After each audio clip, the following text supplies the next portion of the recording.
안녕하세요. 오늘은 자유형할 때 너무 롤링을 많이 하거나 너무 롤링을 안 하게 될 경우 어떻게 수영하게 되는지 확인해보고 해결 방법을 알아보겠습니다.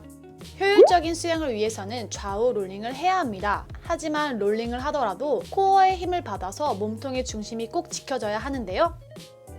이렇게 몸통의 중심을 지키지 않고 과하게 롤링을 할 경우 좌우로 불필요하게 몸통이 많이 돌아가기 때문에 호흡도 길어지고 스트로크가 연결되는 시간도 늦어지게 돼서 속도 있고 힘 있는 수영을 하기가 어려워집니다. 보통 이런 수영은 유연하고 몸통에 힘이 잘 빠져있는 분들한테서 많이 나타나게 되며 수영이 힘들지는 않은데 앞으로 잘 안 나간다고 고민을 털어놓기도 합니다. 또한 천장 보고 호흡하는 것도 호흡이 익숙하지 않은 초급 단계일 때는 할 수 있지만 자유형을 배운 지 6개월, 1년이 되어서도 이렇게 호흡하는 것은 좋지 않습니다. 시선은 수면과 가깝게 둬야 하며 생각보다 물 바깥에서 호흡하는 시간은 굉장히 짧습니다.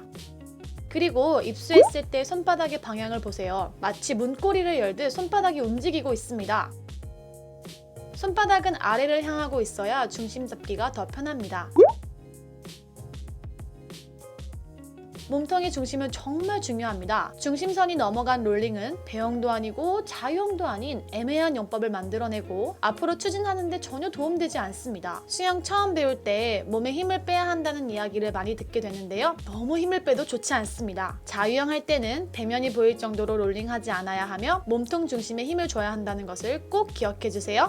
반대로 롤링을 너무 하지 않는 경우도 있습니다. 롤링을 하고 싶어도 몸에 자꾸 힘이 들어가고 말을 안 듣는다면 아마 지금처럼 딱딱한 자유형을 하게 될 거예요. 보통 몸에 힘이 많이 들어가 있고 근육형 분들에게서 많이 나타나게 되며 이렇게 수영하시는 분들은 25m만 가도 평균 이상으로 지치게 되고 25m는 하겠는데 나 더 이상은 못 가겠어 라는 고민을 털어놓기도 합니다. 지금처럼 롤링이 되지 않고 수영을 하게 되면 제일 큰 문제점은 팔 리커버리 시 어깨에 무리를 줄 수 있다는 점, 또 호흡할 때 숨을 거의 들이마시지 못한다는 점이 있습니다. 스트로크는 그냥 뚝뚝 떨어지는 것이 아니라 물속이든 물 밖이든 내가 컨트롤할 수 있어야 해요. 말 그대로 리커버리 하다가 멈추고 싶으면 중간에라도 멈출 수 있어야 한다는 뜻입니다. 그런데 롤링을 하지 않으면 컨트롤해서 하는 리커버리가 아닌 반사적으로 뚝뚝 떨어지는 리커버리가 되기 때문에 리커버리 하는 동안 앞쪽으로 글라이드를 못하니까 스트로크가 매우 작아지게 됩니다. 그리고 제일 중요한 건 숨쉬기가 엄청 어렵다는 점이에요. 롤링을 하지 않아 숨쉬기가 불편한 자세이다 보니 입에 자꾸 물이 들어가게 되는데 팔은 반사적으로 빨리 돌아오려고 하니까 숨을 쉴 틈이 아예 없게 됩니다. 이렇게 되면 산소 공급이 원활하지 않으니 근육은 점점 지쳐가고 온몸은 딱딱하게 힘이 들어가는 악순환이 반복되는 것이죠.